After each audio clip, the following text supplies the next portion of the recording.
ময়মনসিংহের ওই যুবক,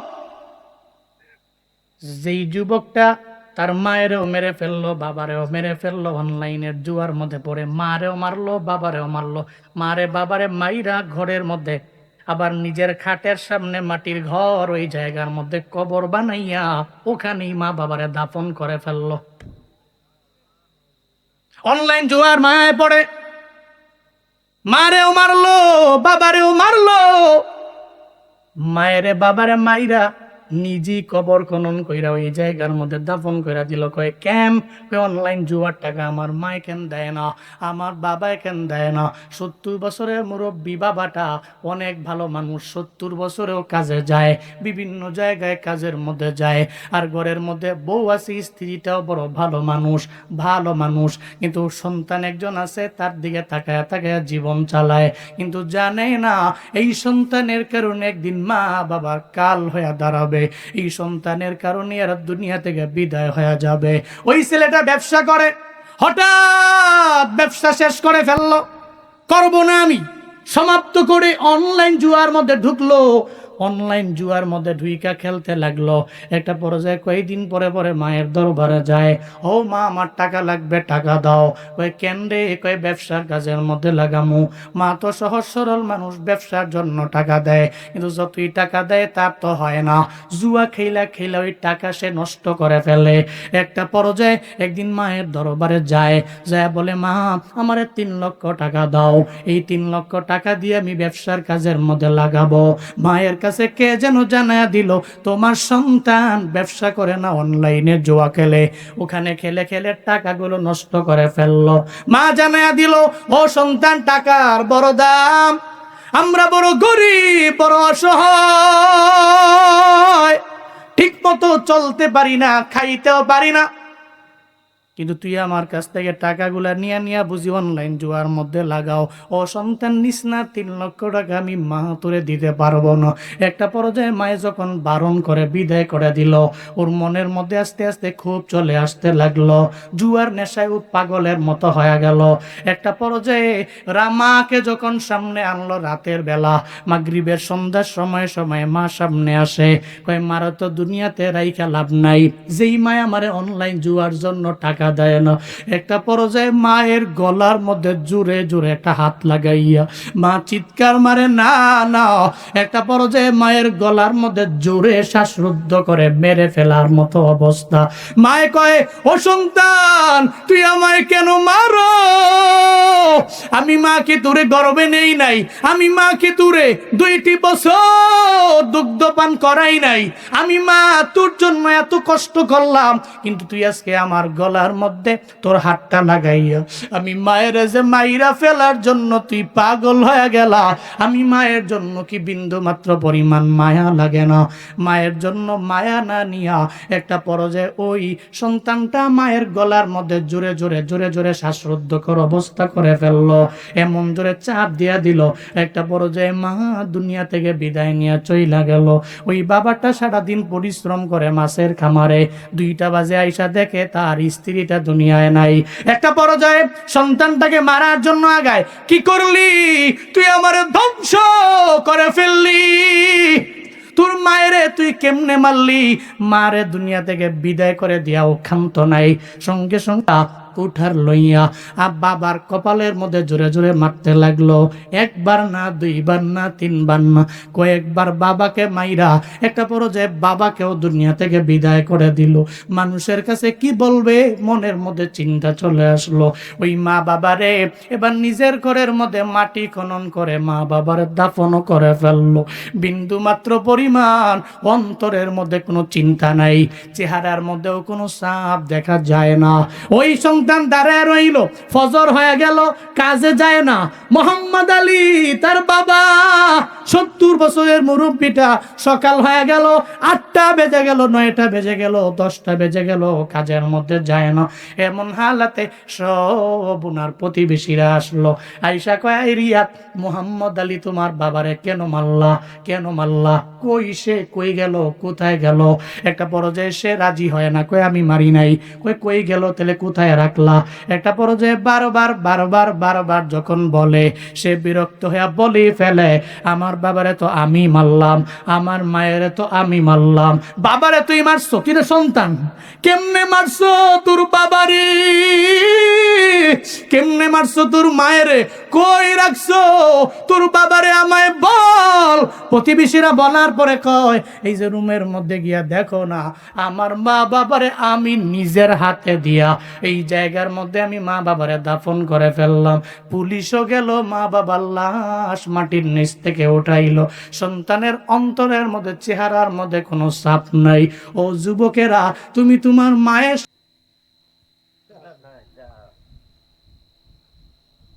আলহামদুলিল্লাহ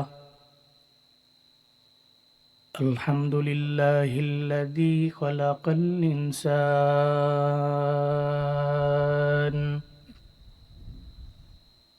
وكرم وعلمه من البيان ما لم يعلم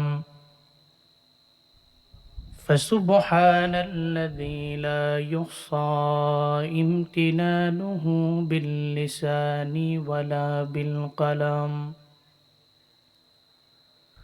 ونشهد أن لا إله إلا الله وحده لا شريك له لا ضد له ولا ند له ولا مثل له ونشهد أن سيدنا وسندنا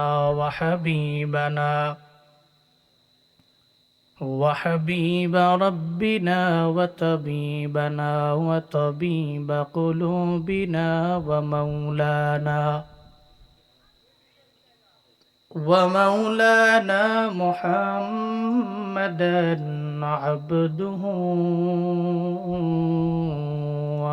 ورسوله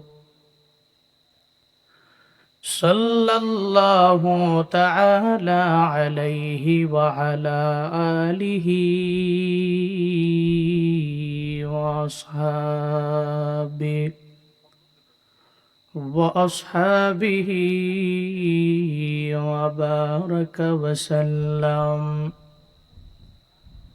وبارك وسلم تسليما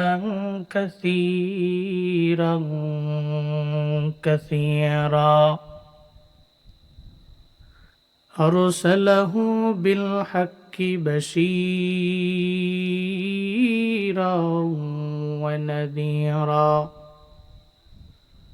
وداعيا إلى الله بإذنه وسراجا منيرا وبعد فأعوذ بالله من الشيطان الرجيم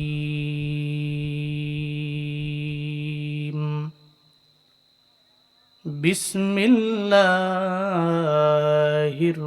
الرحمن الرحيم تبارك الذي بيده الملك وهو على كل شيء قدير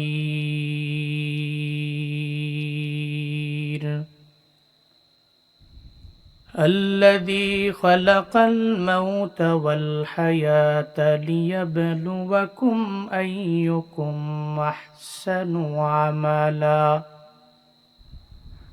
وهو العزيز الغفور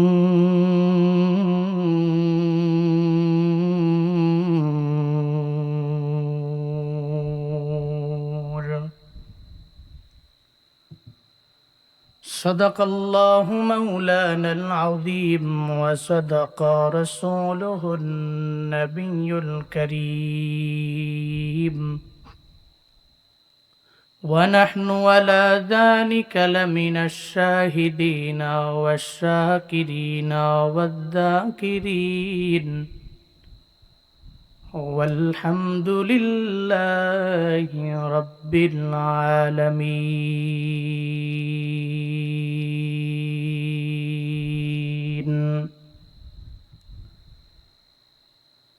سبحانك لا علم لنا إلا ما علمتنا إنك أنت العليم الحكيم رب اشرح لي صدري ويسر لي أمري واحلل عقدة من لساني يفقه قولي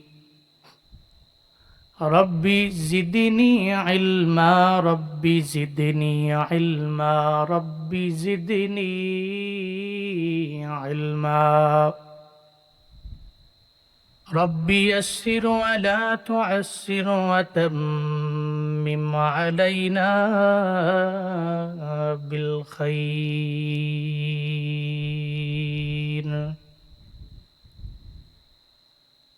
दुनिया की सदाकत में तेरा नाम रहेगा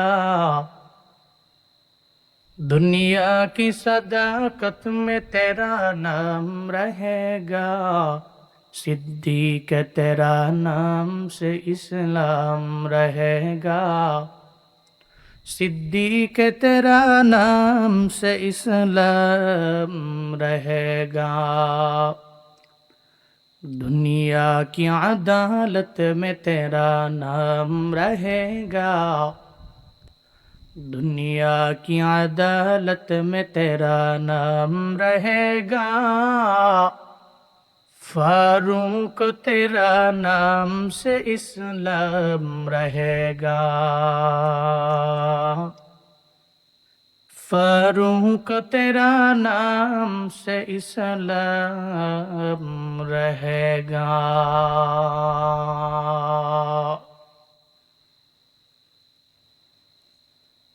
নরসিংহপুর যুব সমাজের উদ্যোগে আয়োজিত তফসিরুল কোরআন মাহফিলের আজ 13 অক্টোবর 2025 মুতাবাররক এই মজলিসের সম্মানিত সভাপতি লোহাদি দারুল উলুম বালিকা আলিম মাদ্রাসার ভারপ্রাপ্ত অধ্যক্ষ হযরত মাওলানা আব্দুল কাদের সাহিব দামাত বরকাতুহুম আজকের এই মাহফিলের সম্মানিত প্রধান আলোচক যিনি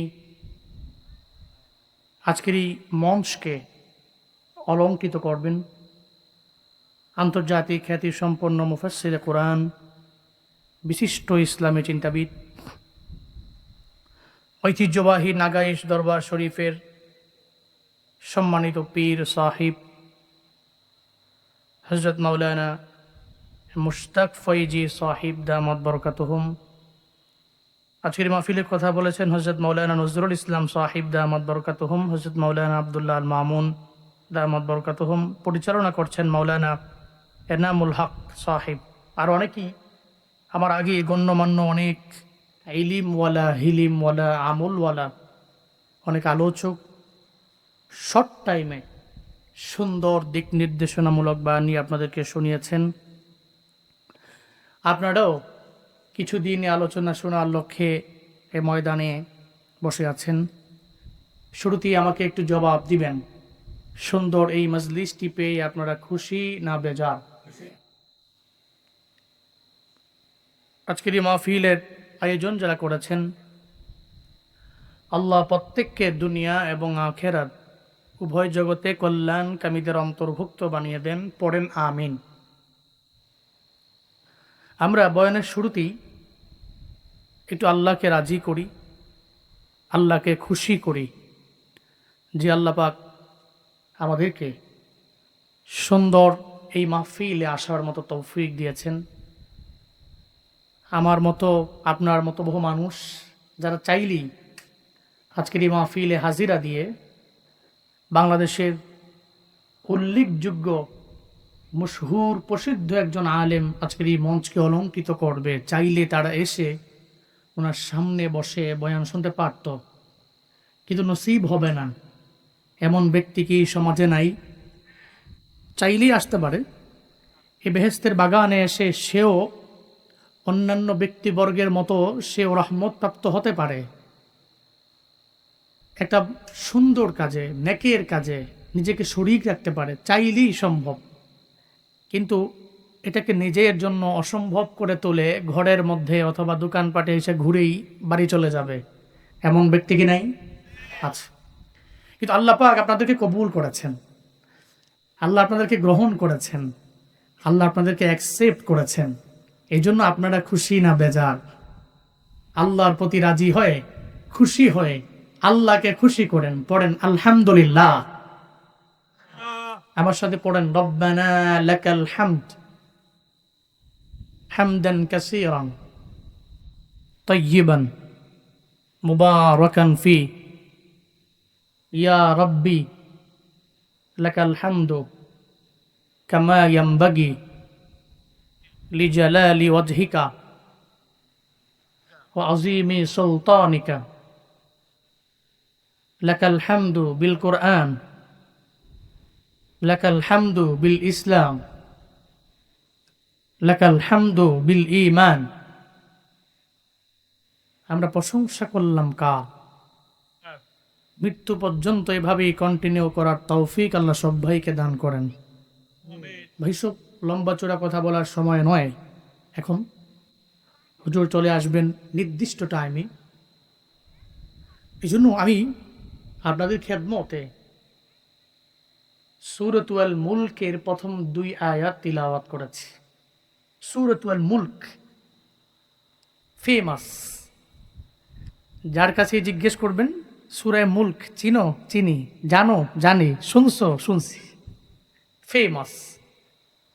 কোরআনের মধ্যে যে প্রসিদ্ধ সূরাগুলো আছে মানুষের মাঝে বর্তমানে, সূরাতুল মুলক এর মধ্যে অন্যতম। রাজত্বের সূরা। কিসের? মুলক, রাজত্ব, রাজত্বের সূরা। আল্লাহ পাক সূরাতুল মুলকে প্রথমেই নিজে যে রাজাধিরাজ, নিজেই যে মালিকুল মুলক, এ ব্যাপারে আল্লাহ বলেছেন তাবারাকাল্লাযী বিয়াদিহিল মুলকু ওয়া হুয়া আলা কুল্লি শাইইন কাদির الذي خلق الموت والحياة ليبلوكم أيكم أحسن عملا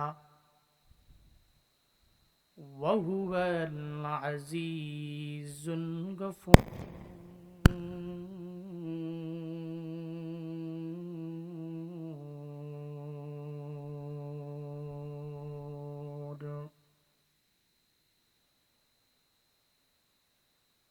আল্লাহ বলেন, এই মানুষ, বরকতময় ওই আল্লাহ যিনি হলেন মালিকুল মুলক, মানে যার হাতের মধ্যেই হলো রাজত্ব।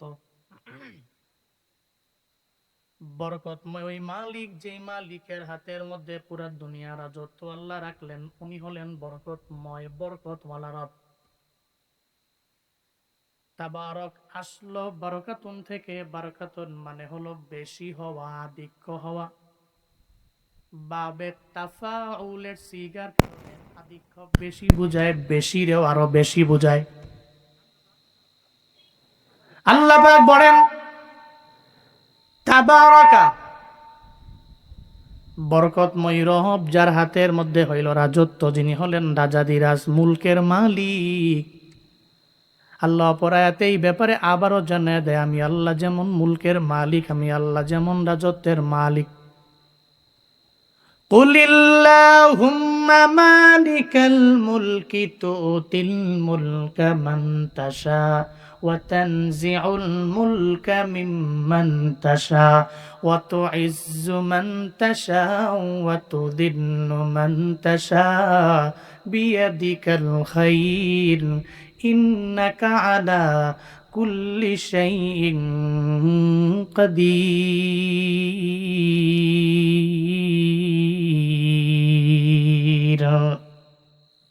আল্লাহ পাক বলেন, পয়গম্বর আপনি বলুন, আল্লাহুম্মা মালিকাল মুলক, হে মালিক তুমি রাজত্বে রাজাধিরাজ। তুতিল মুলকা মান তাশা, যারে মন চায় আমার মাওলা রাজত্ব দিয়া দেয়, আল্লাহ যারে চায় না তারে দেয় না। আল্লাহ যারে চায় ওই বান্দারে এই রাজত্বের কিছু অংশে রাজা আমার মাওলা বানায় দেয়। যেমন বানাইলেন পুরা দুনিয়া রাজত্ব দিয়া দিলেন 4 জনেরে। এর মাঝে 2 জন মুসলমান আর 2 জন বেদিন কাফের। যেই 4 জনকে আল্লাহ পুরো দুনিয়া রাজত্ব দিলেন, এর মাঝে 2 জন মুমিন, একজন মুমিন আবার নবী ও হযরত সুলাইমান আলাইহিস সালাতু ওয়াস সালাম, আবার আরেকজনের মাঝে হলো বাদশা জুলকারনাইন। আল্লাহ 2 জনের রাজত্ব দিয়া দিলেন। আল্লাহ কয় আমি আল্লাহর হাতে বিয়াদিহিল মুলক, তার হাতের মতে রাজত্ব। আবার যারে মন চায় তো উতিল মুলকা মান্তাসা, আমার আল্লাহ যারে মন চায় ওই রাজত্বের অংশ কোন অংশের মালিক তারে বানায় দেয়। আমি আল্লাহ তোর এই অংশের মালিক বানাইলাম, তবে নির্ধারিত টাইমের জন্য আল্লাহ বানায়। যখন তার ভিতরে তাকাব্বুরি চলে আসে, একটা ভাব চলে আসে, ও যদি মনে করে এই সব রাজত্বের একচ্ছত্র মালিক আমি, আমার উপরে এই দুনিয়ার মধ্যে আর কেউ নাই, আল্লাহ কয় তুই যদি বাড়াবাড়ির মাত্রাটা বাড়ায় দাও, আর যদি মানুষের উপরে জুলমের মাত্রা বাড়াও, নির্যাতনের মাত্রা বাড়ায় দাও, তোর নির্যাতনের কারণে 5 বছর তুই ক্ষমতায় থাকতে পারো, অথবা 10 বছর থাকতে পারো, অথবা 16 বছর পর্যন্ত ঠেল্লা ঠুইল্লা যাইতে পারো, এর উপরে খাওয়া নাই।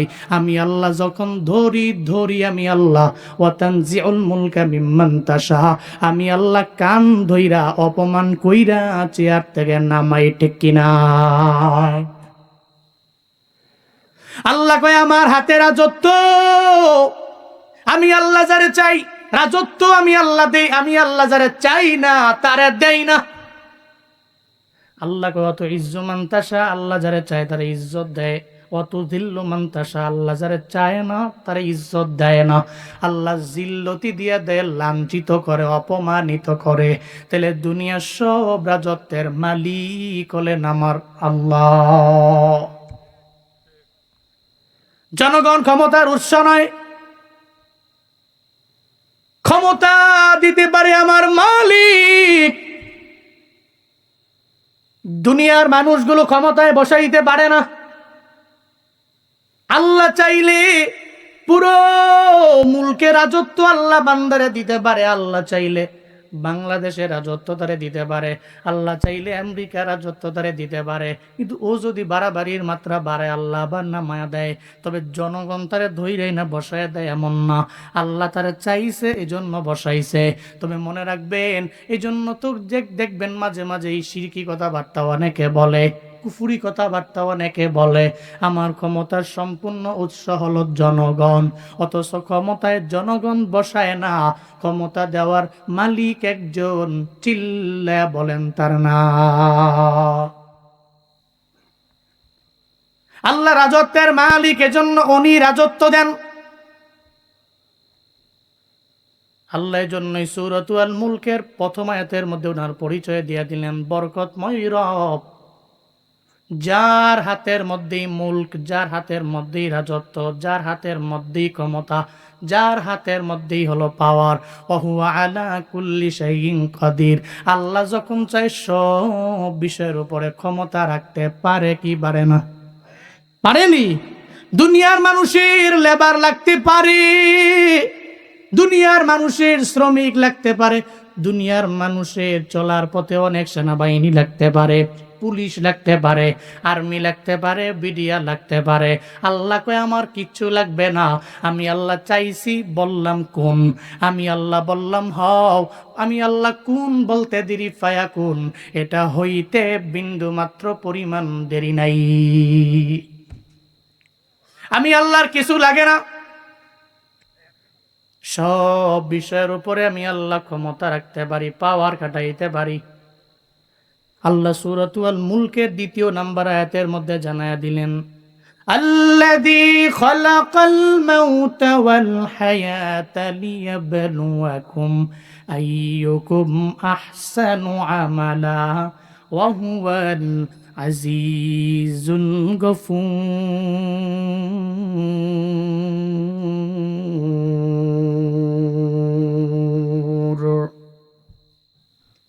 আল্লাহ পাক বলেন, আল্লাহ তো উনি যিনি হায়াত বানাইলেন,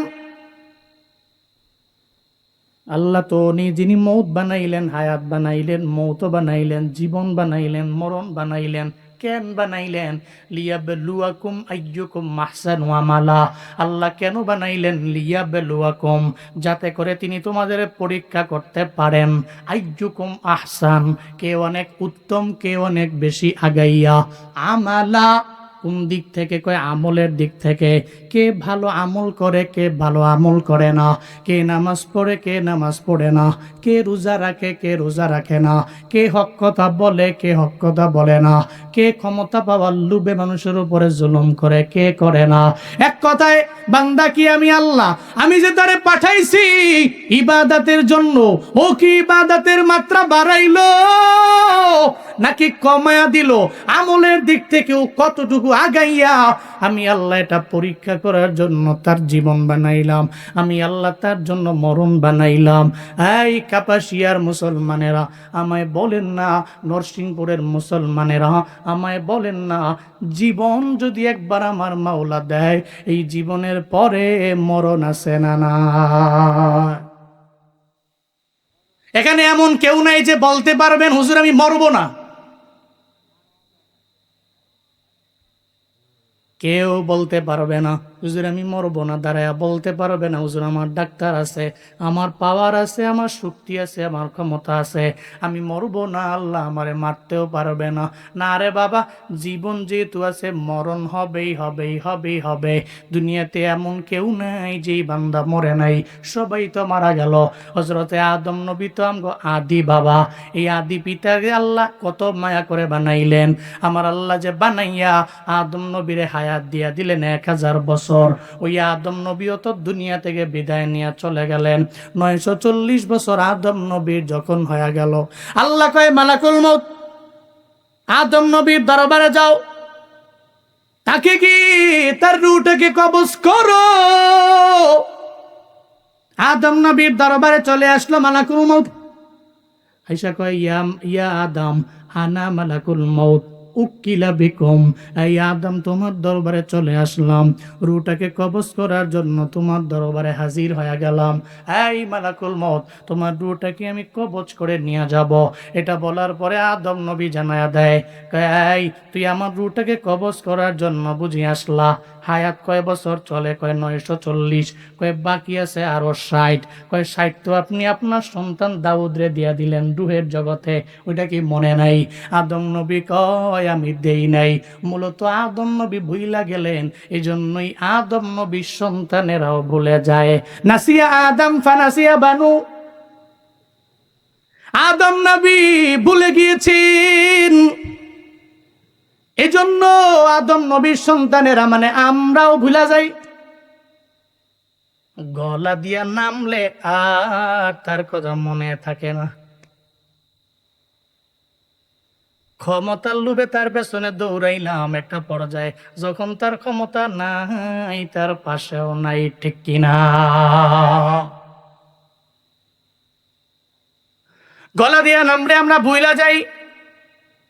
এমনকি যে সন্তানগুলো এখানে আছে, অনেক সন্তান এমন আছে, ওই সন্তানগুলো একটু বড় হইলে ঘরের মধ্যে একটা বউ আনলো, বউ আইনা যখন তার সন্তান হয়ে গেল, পরিবার হয়ে গেল, দেখবেন এই সন্তান আর কয় আমার মায়ের দরকার আমার নাই, আমার বাবারও বিন্দু মাত্র পরিমাণ আমার দরকার নাই। ও তার মায়েরও চিন্তা করে না, বাবার ব্যাপারেও বিন্দু মাত্র পরিমাণও ফিল করে না, ও মায়ের বিন্দু মাত্র পরিমাণ খবর নেয় না, বাবার বিন্দু মাত্র পরিমাণ খবর ও নেয় না। সমাজে এমন নিমক হারাম সন্তান আছে না নাই? ও গাজীপুর শহরের বাসায় আরামে ঘুমায়, কাপাসিয়ার নরসিংপুরের মা চোখের পানি ফেলে ফেলে ফেলে ফেলে সন্তানের জন্য কান্না করেন। ও তো আরামে ঘুমায়, মায়ের জন্য বিন্দু মাত্র পরিমাণ খবর নেয় না। বউ নিয়ে পরিবার নিয়েও মনে করল আমি ভালো আছি, মাকে সপ্তাহে চলে গেল, একটা বার ফোন দিয়া খবরও নেয় না, বাবারও খবর নেয় না। অথচ যেই মা তার গর্বের মধ্যে নিয়ে নিয়ে বড় বানাইল, অথচ যেই মা দুনিয়াতে আসার পরে এত পরিমাণে কষ্ট তার জন্য করল, বালতি ভরা রক্ত যেই মা তার জন্য ঝরাইল, দুনিয়াতে আসার পরে 2টা বছর যেই মা দুগ্ধবান পান করাইলো, নিমকারাম সন্তান ওই মায়ের পর্যন্ত বইলা যায়। যেই বাবা কষ্ট করে করে তারে বড় বানাইলো, ওই বাবার কথাও সম্পূর্ণভাবে বইলা যায়। আবার এখন তো আসছে অনলাইন জুয়া, ওই অনলাইন জুয়ার মাধ্যমে কত সন্তান আছে নিজের মায়ের পর্যন্ত আঘাত দেয়, বাবারে পর্যন্ত আঘাত দেয়। এই প্লে স্টোরে ঢুকাই যায় না, অ্যাপসের মধ্যে দেখো ওখানে শুধু অনলাইন জুয়ার অ্যাড আসে। অনলাইনে তুই লাখপতি হয়ে যাবা, অনলাইনে তুই কোটিপতি হয়ে যাবা। এই যুবকেরা ভালো করে জানে অনলাইনের জুয়া খেলা খেলাও পাগলের মতো হয়ে গেল। ও মনে মনে চিন্তা করে, এক বন্ধু আর এক বন্ধুরে কয়, বন্ধুরে জানোস না আমি কোটিপতি হয়ে যাব, আমি লাখপতি হয়ে যাব। কেমনে?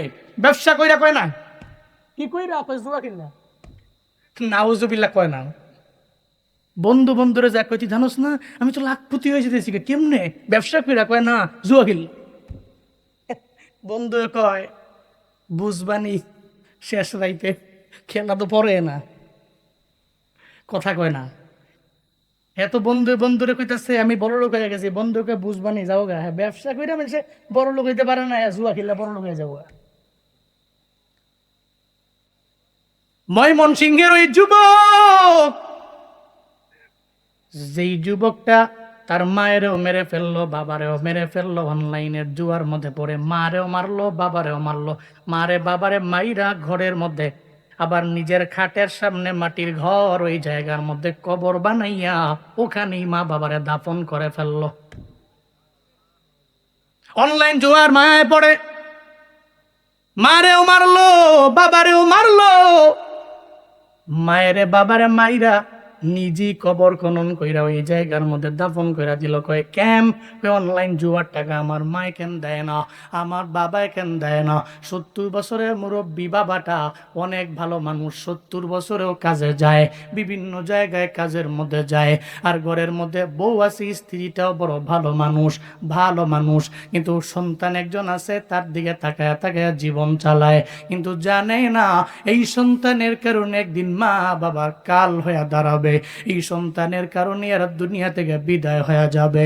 ওই ছেলেটা ব্যবসা করে, হঠাৎ ব্যবসা শেষ করে ফেললো, করবো না আমি, সমাপ্ত করে অনলাইন জুয়ার মধ্যে ঢুকলো। অনলাইন জুয়ার মধ্যে ঢুইকা খেলতে লাগলো। একটা পর্যায়ে কয়েকদিন পরে পরে মায়ের দরবারে যায়, ও মা আমার টাকা লাগবে, টাকা দাও। কয় কেন রে? কয় ব্যবসার কাজের মধ্যে লাগামু। মা তো সহজ সরল মানুষ, ব্যবসার জন্য টাকা দেয়, কিন্তু যতই টাকা দেয় তার তো হয় না, জুয়া খেলা খেলা ওই টাকা সে নষ্ট করে ফেলে।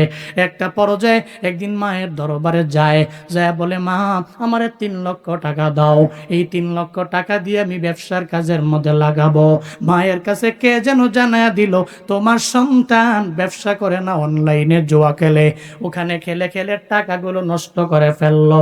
মা জানায়া দিল, ও সন্তান টাকার বড় দাম, আমরা বড় গরিব, বড় অসহায়, ঠিক মতো চলতে পারি না, খাইতেও পারি না, কিন্তু তুই আমার কাছ থেকে টাকাগুলা নিয়ে নিয়ে বুঝি অনলাইন জুয়ার মধ্যে লাগাও। ও সন্তান নিস না, 3 লক্ষ টাকা আমি মা তোরে দিতে পারবো না। একটা পর্যায়ে মায়ে যখন বারণ করে বিদায় করে দিল, ওর মনের মধ্যে আস্তে আস্তে খুব চলে আসতে লাগলো, জুয়ার নেশায় ও পাগলের মতো হয়ে গেল। একটা পর্যায়ে মাকে যখন সামনে আনলো রাতের বেলা, মাগরিবের সন্ধ্যার সময় সময় মা সামনে আসে, কয় মারা তো দুনিয়াতে রাইখা লাভ নাই, যেই মায় আমারে অনলাইন জুয়ার জন্য টাকা দেয় না। একটা পর্যায়ে মায়ের গলার মধ্যে জোরে জোরে একটা হাত লাগাইয়া মা চিৎকার মারে, না না। একটা পর্যায়ে মায়ের গলার মধ্যে জোরে শ্বাসরুদ্ধ করে মেরে ফেলার মতো অবস্থা। মায়ে কয়, ও সন্তান তুই আমায় কেন মারো? আমি মাকে তোরে গর্বে নেই নাই, আমি মাকে তোরে 2টি বছর দুগ্ধপান করাই নাই, আমি মা তোর জন্য এত কষ্ট করলাম, কিন্তু তুই আজকে আমার গলার মধ্যে তোর হাতটা লাগাইয়া আমি মায়ের যে মাইরা ফেলার জন্য তুই পাগল হয়ে গেলা। আমি মায়ের জন্য কি বিন্দু মাত্র পরিমাণ মায়া লাগে না? মায়ের জন্য মায়া না নিয়া একটা পর্যায়ে ওই সন্তানটা মায়ের গলার মধ্যে জোরে জোরে জোরে জোরে শ্বাসরুদ্ধকর অবস্থা করে ফেললো, এমন জোরে চাপ দিয়া দিল। একটা পর্যায়ে মা দুনিয়া থেকে বিদায় নিয়ে চইলা গেল। ওই বাবাটা সারাদিন পরিশ্রম করে মাছের খামারে, 2টা বাজে আইসা দেখে তার স্ত্রী পিতা দুনিয়ায় নাই। একটা পর্যায়ে সন্তানটাকে মারার জন্য আগায়, কি করলি তুই? আমারে ধ্বংস করে ফেললি। তোর মায়েরে তুই কেমনে মারলি?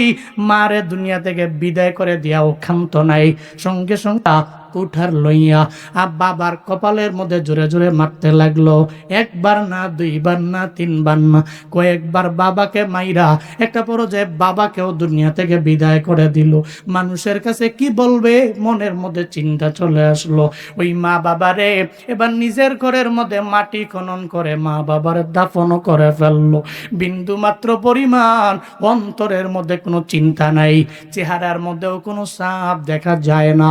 ওই সন্তান দাঁড়ায় রইল, ফজর হয়ে গেল, কাজে যায় না। মোহাম্মদ আলী তার বাবা 70 বছরের মুরব্বীটা, সকাল হয়ে গেল, 8টা বেজে গেল, 9টা বেজে গেল, 10টা বেজে গেল, কাজের মধ্যে যায় না। এমন হালাতে সব উনার প্রতিবেশীরা আসলো, আইসা কয়, এই রিয়াদ, মোহাম্মদ আলী তোমার বাবারে কেন মারলা? কেন মারলা? কই সে? কই গেল? কোথায় গেল? একটা পর্যায়ে সে রাজি হয় না, কই আমি মারি নাই। কই গেল? তাহলে কোথায় রাখলা? একটা পর্যায়ে বারবার যখন বলে, সে বিরক্ত হয়ে বলি ফেলে, আমার বাবারে তো আমি মারলাম, আমার মায়েরে তো আমি মারলাম। বাবারে তুই মারছো? কিরে সন্তান, কেমনে মারছো তোর বাবারে? কেমনে মারছো তোর মায়েরে? কই রাখছো তোর বাবারে? আমায় বল। প্রতিবেশীরা বলার পরে কয়, এই যে রুমের মধ্যে গিয়া দেখো না, আমার মা বাবারে আমি নিজের হাতে দিয়া এই জায়গার মধ্যে আমি মা বাবারে দাফন করে ফেললাম। পুলিশও গেল, মা বাবার লাশ মাটির নিচ থেকে উঠাইলো। সন্তানের অন্তরের মধ্যে, চেহারার মধ্যে কোনো ছাপ নাই। ও যুবকেরা, তুমি তোমার মায়ের সাথে অন্যায় আচরণে লিপ্ত হয়ে যাও, বাবার সাথে অন্যায় আচরণ করো। একটা মোবাইলের জন্য কতবার তুমি মায়ের ধমক দিলা, একটা বাইক কেনার জন্য তোমার বাবারে ধমক দাও। একটা পর্যায়ে বলতেও লাগলা, তুমি যেহেতু আমারে বাইক কিনাই দিতে পারবা না, তাইলে জন্ম দিলা কে? তুমি যদি আমারে আইফোন 17 কিনা দিতে না পারো, তাইলে আমারে জন্ম দিলা কে? এমন নিমখারাম সন্তান মা বাবার সাথে অন্যায় করে আমাদের সমাজে আছে না? না, এই সমাজের মধ্যে অভাব নাই। যারা মা বাবার অবাধ্য, মা বাবার বাধ্য সন্তান খুবই কম। ও চিন্তা করে, আমার মা বাবাই ছোটবেলায় যা করছে, এখন আমি আমার মায়েরে দেখার টাইম নাই, বাবারে দেখার টাইম নাই। কেন তুই তোমার মায়েরে বইলা যাও, বাবারে বইলা যাও? ও আল্লাহর বান্দারা, আজকের এই ময়দান থেকে একটু নোট কইরা বাড়ির মধ্যে যাইয়েন রে বাবা। আপনার মাকে যদি আপনি রাজি না বানাইয়া, আপনি যদি দুনিয়ার সবচেয়ে বড় টাকাওয়ালা হন, আপনি যদি বড় ইলিমওয়ালা হন, আমলওয়ালা হন, কিন্তু আপনার ঘরের বিদ্যা মাটা আপনার প্রতি রাজি না, মনে রাখবেন, আমার আল্লাহ আপনার প্রতি রাজি না। আল্লাহ রাজি না আপনার প্রতি। আপনার আব্বা রাজি, আল্লাহ আপনার প্রতি রাজি। আপনার আম্মা রাজি, আল্লাহ আপনার প্রতি রাজি। আপনার আব্বা রাজি না, খুদা কা কসম, আল্লাহ আপনার প্রতি রাজি না। মনে রাখবেন, এই জন্য আব্বা আমার রাজি বানায়েন, ভুলা যায় না, এদের অবদান আছে। 1-2টা ভুল করে, বড়রা ভুল করে না। মাঝে মাঝে মায়ে, মুরব্বী মানুষ তো অনেক কথাই তো বলে ফেলে, আপনি তো ধরেন কেন? আপনি ছোটবেলায় ভুল করেন নাই? মার সামনে কত ভুল করেছেন, কিন্তু মা তো আপনারা মাইরা ফেলে নেন। মা তো চাইলে আপনারা জোরে চটকে মারতে পারতো, তোর মতো সন্তান আমার দরকার নাই। মা তো করে না এটা। আপনাকে আদর করেছে, স্নেহ করেছে, মায়া করেছে, মমতা দেখিয়েছে। মনে রাখবেন, যেদিন বিদায় নিবে ওদিন চোখের পানি ফালা কাঁদলেও জীবনে কোনোদিন আর মা আপনার সামনে আসবে না। এই ময়দানে তাদের আম্মা আছে, আব্বা আছে, এরা বুঝে না, তাদের নাই, এরা হারে হারে টের পায়। জীবনের মূল কষ্ট মায়ের, প্রসব বেদনায়, সাত আসমান সাত জমিন তখন মায়েরই মাথায়। জীবনের মূল কষ্ট মায়ের, প্রসব বেদনায়।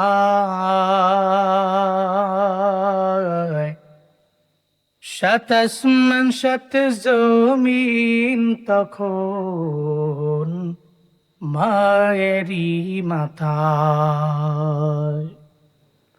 এমন মা কি কেমনি আজি, এমন মা কি কেমনি আজি, যাব আমি ভুলিয়া। ও আমার প্রাণের মা, মা গো মা, কোথায় গেলে মোরে ছাড়িয়া। জনম দুঃখী এতিম আমি, চায় না কেহ ফিরিয়া। জনম দুঃখী এতিম আমি, চায় না কেহ ফিরিয়া। আমি যখন ছিলাম আমার মায়েরই উদরে,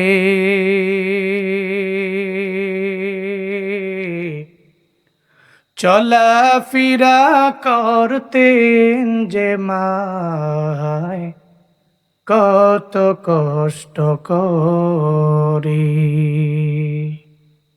আমার সুন্দর মুখ দেখে মায়ের,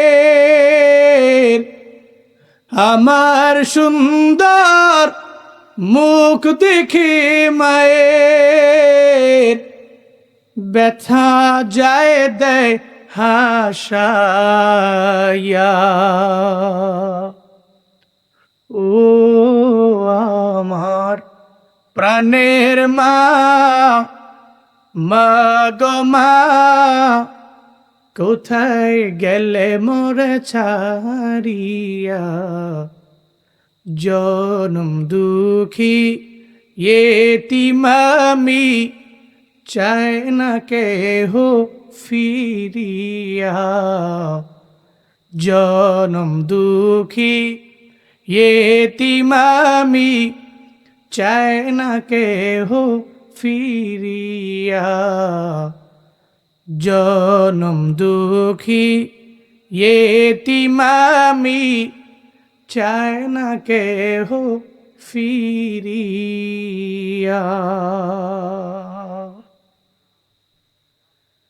যেদিন মায়ের বিদায় নিয়ে চলে যাবে, ওদিন মায়ের কবরের সামনে গিয়া কানলেও মায় আসবে না। এখানে অনেক মুরব্বী আছে যারা মা হারায় চোখের পানি ফেলে ফেলে গভীর রাতে কান্দে। কবরের সামনে যায়, যে মায়ের জোরে জোরে মা বইলা ডাক দে, বুকের মধ্যে থাপ্পড় মারে। এরা বাবার বড় পাগল রে, মায়ের বড় পাগল, কিন্তু পায় না। বহু মুরব্বী আছে ঈদের দিনে দিনের বেলা সেমাই খায় না, মায়ের পাগল। নাতিয়ে যায় বলে, ও দাদা কেন তুমি সেমাই খাও না? কই আমার মায়ের কথা মনে পড়ে গেল। আমার যেই মা আমার জন্য এত পরিমাণে কষ্ট করলো, এই মা নাই। আমি চাইলেও যত দামি সেমাই আমায় দেও, আমি খাইতে পারি না, আমার ভিতর দিয়া যায় না। চোখের পানি ফেলে ফেলে কাঁদবি ও যুবক। যেদিন মা হারাবে, বাবা হারায়া যাবে, ওদিন চোখের পানি ফেলে ফেলে কান্না করলেও মায়ের থেকে আর দোয়া নেওয়া পসিবল হবে না, মাত্র চইলাই গেল। বলতেছিলাম মা আদম নবী ভুলে গেলেন, এই জন্য আদম নবীর সন্তানেরাও দেখবেন কোথায় কাজে অনেক কিছু ভুইলা যায়। শুধু তাই না রে বাবা, এরা এমন ভাবে ভুলে যায়, নির্বাচনের আগে বলে এই রোডের কাজ সুন্দরভাবে হবে, তোমরা যেমনে বলো সেমনে হবে। যখন মুসাফা করে মনে হয় হাত না একটা বালিশের সঙ্গে মুসাফা করলাম। নির্বাচনের আগে এক কথা কয়, যখন নির্বাচনে ফার্স্ট কইরা নিজে বড় এমপি হয়ে গেল, চেয়ারম্যান হয়ে গেল, এরপরে আর জনগণের খবর নেয় না। গত 16 বছরে মানুষের উপরে জুলুমেরা কম করে নাই, ঠিক কিনা?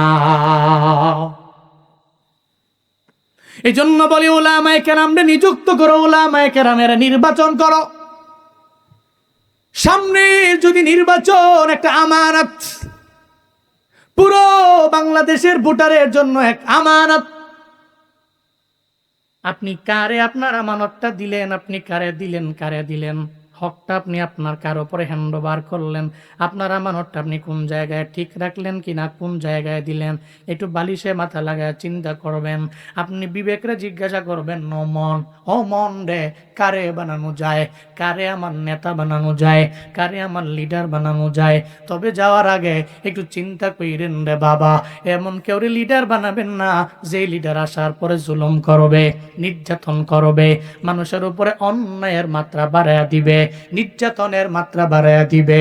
আপনার আমানতটা ঠিক জায়গায় যাবে, আপনি খেয়ানতকারী হবেন না, নিজের আল আমিন বানাবেন রে বাবা। এমন আমানতদার বানাবেন, এমন একজন নেতা বানাবেন যেই নেতা আপনার এলাকায় আসার পরে কারো উপরে জুলুম করবে না, কারো উপরে দুর্নীতিও করবে না।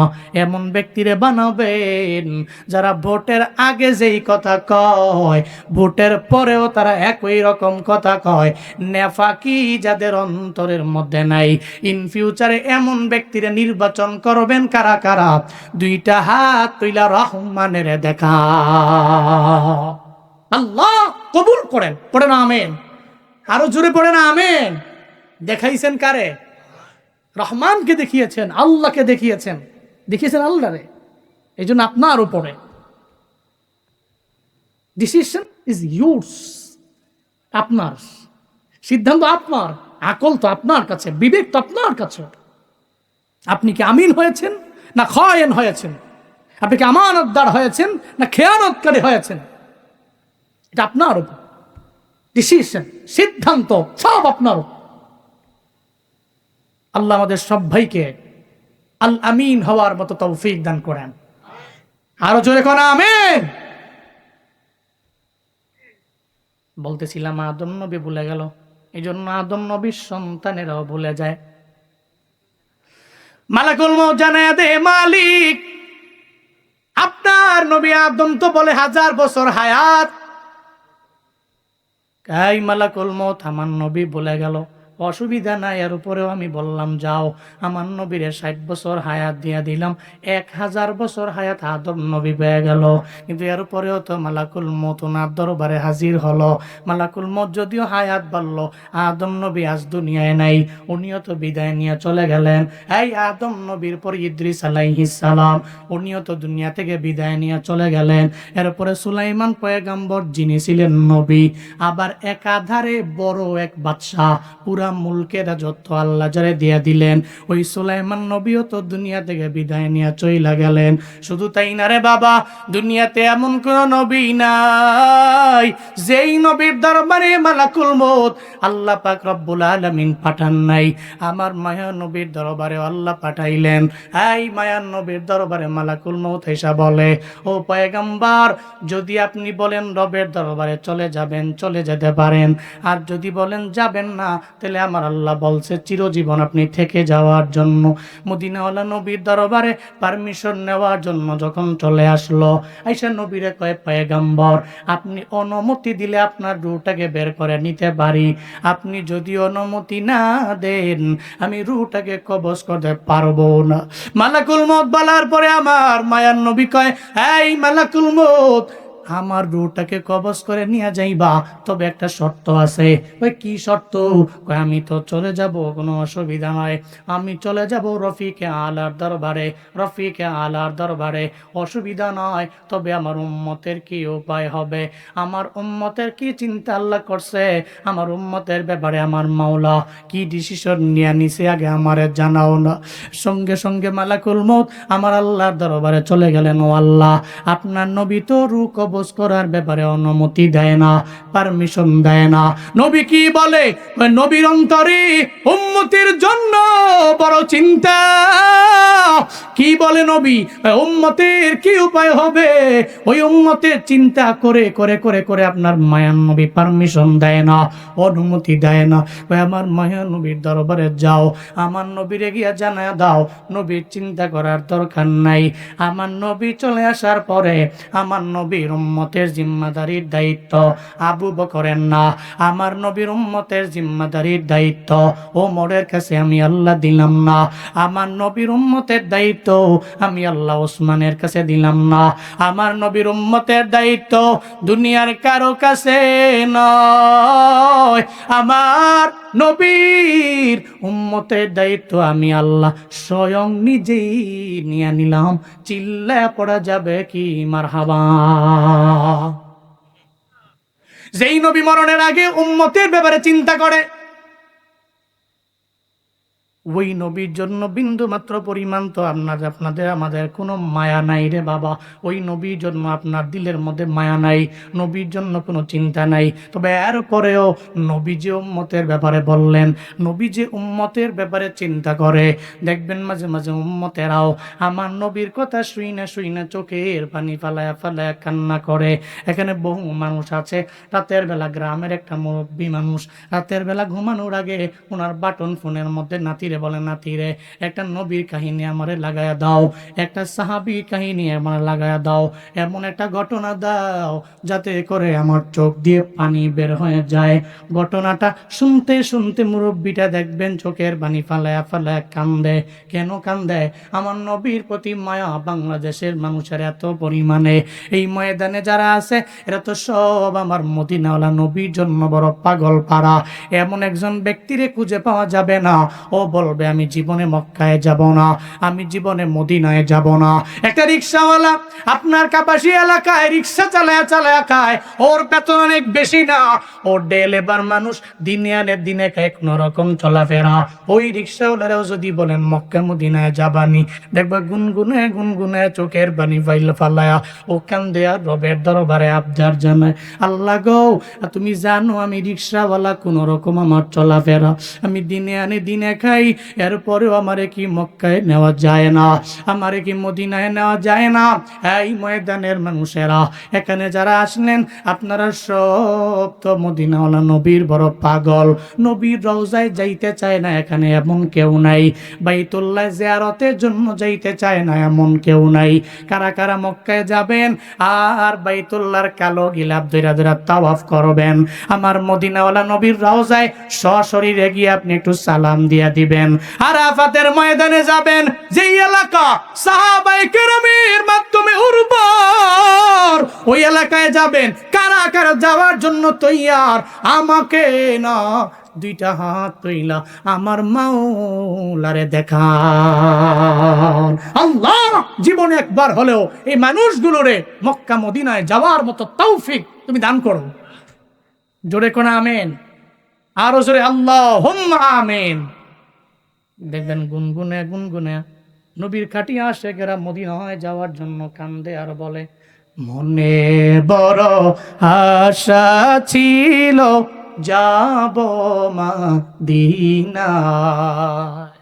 একটু বলেন না আমার সাথে, প্রেম নিয়া ইশক নিয়া, মনে বড় আশা ছিল যাব মদিনায়, মনে বড় আশা ছিল যাব মদিনায়।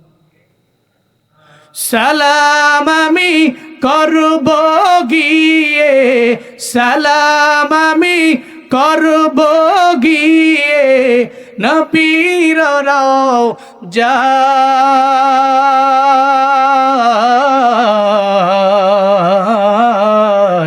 মনে বড় আশা ছিল।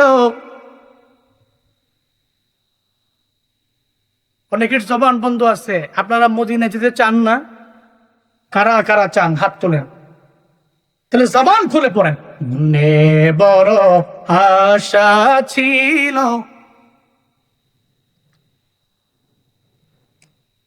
মনে বড়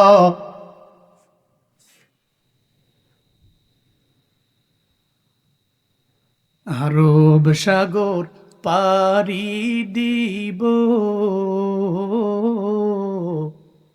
নাইকো আমার তোরি পাখি নয় তু উড়ে যাব জানাতে ভোর করি। আরব সাগর পাড়ি দিব, নাইকো আমার তোরি পাখি নয় তু উড়ে যাব ডানাতে ভর করি। আমার আশায় আছি সম্বল নাই, আশায় আছি সম্বল নাই, করি কিও পায়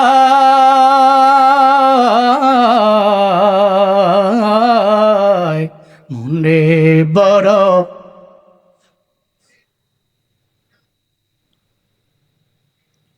মনে বড় আশা ছিল যাব মদিনায়, মনে বড় আশা ছিল। কৌশল কইরা লইয়া যাইও, কৌশল কইরা লইয়া যাইও সোনার মদিনা,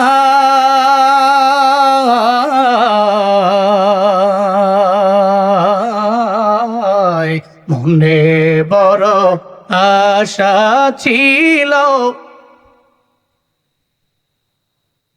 মনে বড় আশায় আছে যাব মদিনায়, মনে বড় আশায় আছে। সাগরের কিনারায় বৈশা বৈশা পিঁপড়ায় চোখের পানি ফেলায় ফেলায় কান্দে। কে কান্দে? পিঁপড়া। পিঁপড়া বৈশা বৈশা কান্দে। আল্লাহ গো, আমি তুমি জানো আমার অ্যাবিলিটি নাই মক্কায় যাওয়ার, মদিনায় যাওয়ার আমার কোনো অ্যাবিলিটি নাই। আমারে কি মক্কায় নেওয়া যায় না? আমারে কি মদিনায় নেওয়া যায় না? চোখের পানি ফেলে ফেলে পিঁপড়ায় কান্দে। আল্লাহর কাছে পিঁপড়ার কান্দনটাও বড় পছন্দ হয়ে গেল। আল্লাহ কয়, এই কবুতর, পিঁপড়া যে চোখের পানি ফেলে মক্কায় যাওয়ার জন্য কান্দে, মদিনায় যাওয়ার জন্য কান্দে, কবুতর রে কেন পিঁপড়ার দরবারে যাও না? আর কেন গিয়া তুমি পিঁপড়ারে তোমার ডানায় নেও না? কেন মক্কা মদিনা পিঁপড়ারে ঘুরায়া দেখায়া দেও না? চিল্লা পড়া যাবে কি মারহাবা। কবুতর চলে আসলো, আইসা কয়, এই পিঁপড়া, মক্কা মদিনায় যাওয়ার জন্য কান্দ, বিমান তো হাজির, উড়ুস না কে? সুবহানাল্লাহ কয় না? কয় বিমান তো হাজির, উড়ুস না কে? আইসা তো বসে রইলাম। ওর কবুতরের পাখার মধ্যে কামড় দিছে, কবুতর নিয়া মক্কা মদিনায় ঘুরাইয়া এর জায়গায় এরাই না আবার বসায়া দিছে। মারহাবা কয় না? সুবহানাল্লাহ পড়বেন না জোরে? সুবহানাল্লাহ। এই জন্য ওখানে যেতে ইশক লাগে, প্রেম লাগে। প্রেম, আপনার ভিতরে প্রেম আছে, আল্লাহ আপনাকে নিবে। আপনার ভিতরে প্রেম নাই, আল্লাহ নিবে না। বহু মানুষকে দেখেছি আমি, এরা বহু বড় টাকাওয়ালা, পৃথিবীর অনেক কান্ট্রিতে যায় বিজনেস পারপাস, কিন্তু বললাম মক্কা মদিনায় গেছেননি তো খালি সময় পাই না, বের করতে পারছি না, সময় বের করতে পারছি না। এরকম কইতে কইতে 2 বছর গেছে গা। আমি জানি না নসিবে আছে কিনা, কারণ ইশক লাগে তো, বহু টাকাওয়ালা আছে, ইশক নাই আল্লাহ মক্কা মদিনায় নেয় না। ইশক আছে, প্রেম আছে, আল্লাহ নিয়ে যায়। সেই প্রেম, সেই ইশক অন্তরের মধ্যে ঢুকানো লাগবে। আল্লাহ তৌফিক দান করেন। আরো জোরে করে আমিন। নবীজিও মৃত্যুবরণ করলেন, মালাকুল মউত আসলো, আপনার উম্মতের জিম্মাদারির দায়িত্ব তো আল্লাহ নিচ্ছে। নবীজি মরণের আগে বললেন, আসসালাত আসসালাত, নামাজ নামাজ, উম্মতেরা নামাজ। কি বললেন? নামাজ। বহু মানুষ বয়ান শোনে, ফেসবুকে বয়ান, টিকটকে বয়ান, রিলসে বয়ান, ইউটিউবের বড় ভিডিওতে বয়ান, শর্ট ভিডিওতে বয়ান, বয়ানের ছড়াছড়ি, এলাকায় প্রতি এলাকায় 2টা 3টা 4টা 5টা 7টা 8টা 10টা বয়ান। লেকিন ফজরে মুসল্লি 4 জন। ফজরে মুসল্লি কয়জন? 4 জন 5 জন ফজরে মুসল্লি কম। হুজুর আসতেছেন, হুজুর আসতেছেন, তাকবীর দেন, তাকবীর দেন সবাই কিনে।